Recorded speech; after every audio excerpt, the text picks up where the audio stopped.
This is how most people will die if there is a large-scale nuclear war between the US and Russia. Michael Snyder reports, "We have never been closer to nuclear war than we are right now. If the conflict in Ukraine sparks a large-scale nuclear war between the United States and Russia, billions of people could lose their lives in this way. This is why so many of us desperately want leaders from both sides to sit down at the negotiating table and try to work out their differences peacefully. Perhaps a peaceful solution is not possible, but for the good of humanity, they should at least make an attempt. Because as things stand right now, all it's going to take is one mistake for the world to be plunged into an unthinkable nuclear cataclysm." According to author Annie Jacobsen, the US has a network of satellites that is constantly watching for ICBM launch from one of our enemies. The US Defense Department has an early warning system, and the system in space is called SBIRS, a constellation of satellites that is keeping an eye on all of America's enemies. So the moment an ICBM launches, they see the hot rocket exhaust on the ICBM a fraction of a second after it launches, and so there begins this horrifying policy called launch on warning, and that's the US counterattack. The reason that the United States is so ferociously watching for a nuclear launch somewhere around the globe is so that the nuclear command and control system in the US can move into action to immediately make a counterstrike.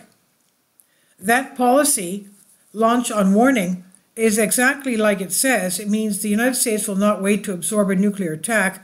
It will launch nuclear weapons in response before the bomb actually hits. In the event of a surprise first strike, there would only be a handful of minutes to get the president out of bed and decide what to do. Needless to say, the president would not want to launch a counterstrike if it is a false alarm, because once the missiles are in the air, there is no calling them back. When a nuclear warhead explodes, a fireball is created that is unmanageably hot.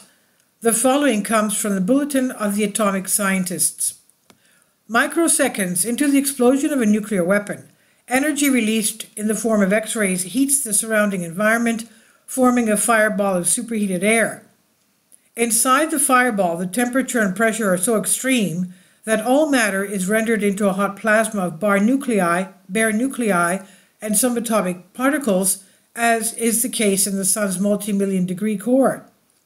The fireball following the airburst explosion of a 300 kiloton nuclear weapon, like the W-87 thermonuclear warhead deployed on the Minuteman III missiles currently in service in the US nuclear arsenal, can grow to more than 600 meters, 2,000 feet in diameter, and stay blindingly luminous for several seconds before its surface cools. The light radiated from the fireball's heat, accounting for more than 1/3 of the thermonuclear weapon's explosive energy, will be so intense that it ignites fires and causes severe burns at great distances.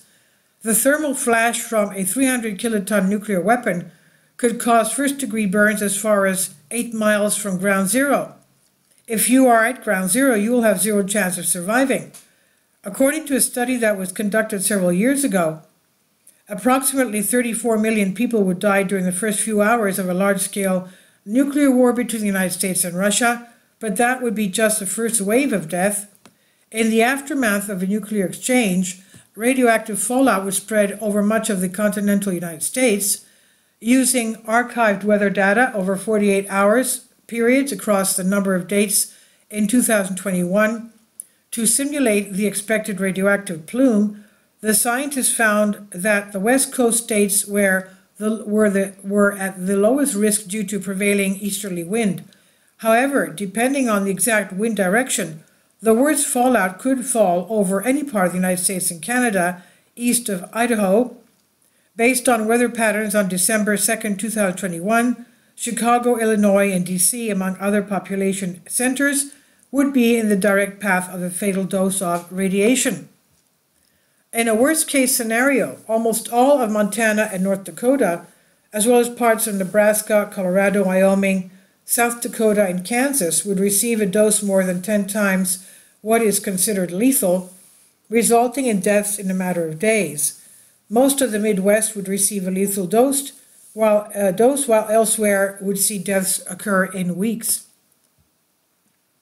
Radioactive fallout would kill far more people than the initial explosions would, but the good news is that radiation levels would dissipate fairly rapidly, so if you are far enough away from ground zero and you're able to survive the initial tsunami of radioactive fallout, it would eventually be safe to go outside again. But at that point, there will be no more supply chains. People will be fighting for whatever dwindling resources are left, and famine alone could be more than 10 times as deadly as the hundreds of bomb blasts involved in the war itself.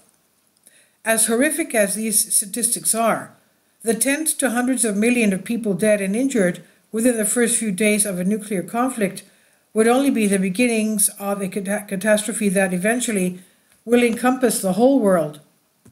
Global climate changes, widespread radioactive contamination, and societal collapse virtually everywhere could be the reality that survivors of a nuclear war would contend with for many decades.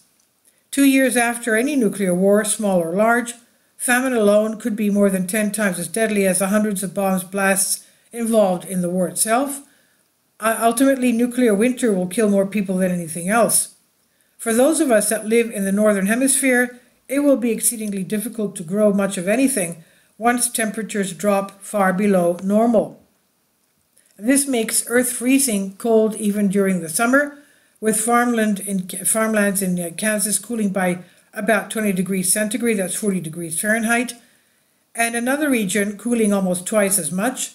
A recent scientific paper estimates that over 5 billion people could starve to death, including around 99% of those in the US, Europe, Russia, and China, because most black carbon smoke stays in the northern hemisphere where it is produced, and because temperatures drops harm agriculture more at high latitudes.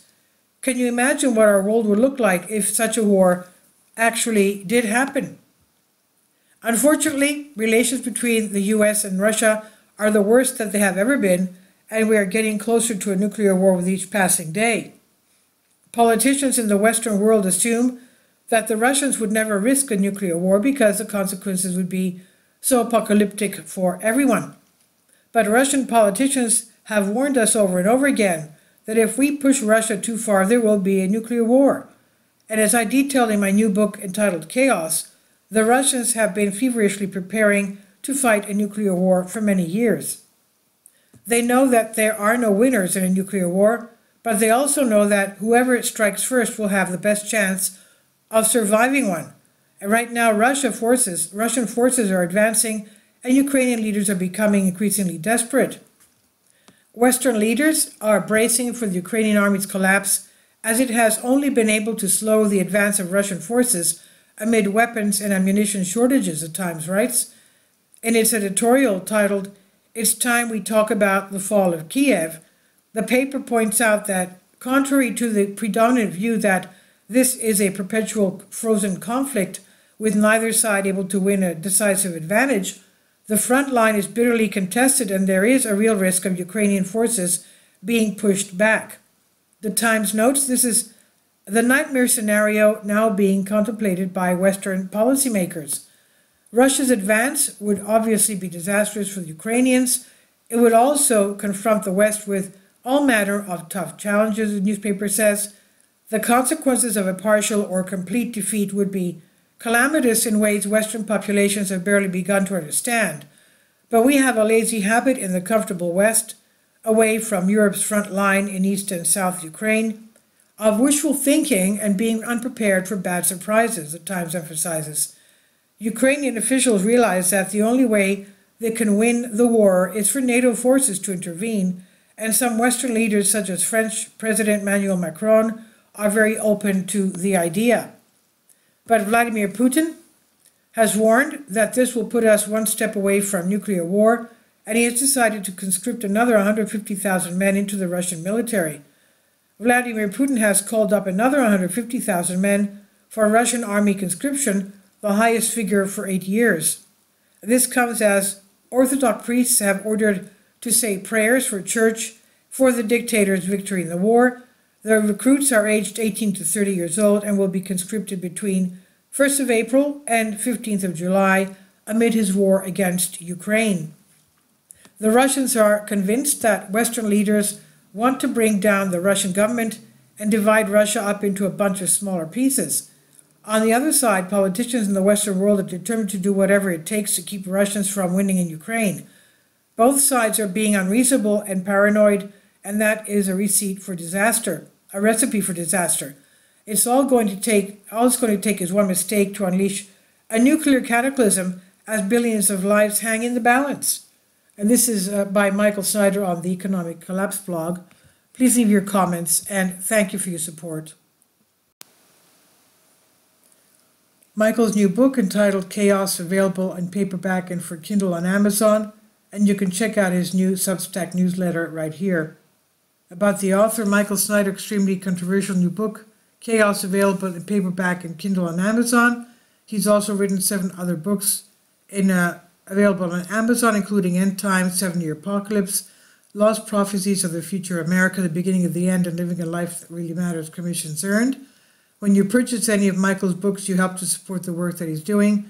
You can also get his articles by email as soon as he publishes them by subscribing to his Substack newsletter. Michael has published thousands of articles on the Economic Collapse blog, End of the American Dream, The Most Important News, and he always freely and happily allows others to republish those articles on their own websites. You can connect with Michael on YouTube, Facebook, and Twitter, and share his articles on your own social media accounts. It's definitely a great help. These are such troubled times and people need hope. John 3:16 tells us about the hope that God has given us through Jesus Christ. For God so loved the world that he gave his only begotten Son, that whosoever believeth in him should not perish but have everlasting life. If you have not already done so, we strongly urge you to invite Jesus Christ to be your Lord and Savior today. Kindly support my Patreon account. The daily posts are 5 videos daily, and they are totally different from what I have on my YouTube channel. Thank you so much for your support and that you find all my content so interesting. You'll find the Patreon account details in the description box below.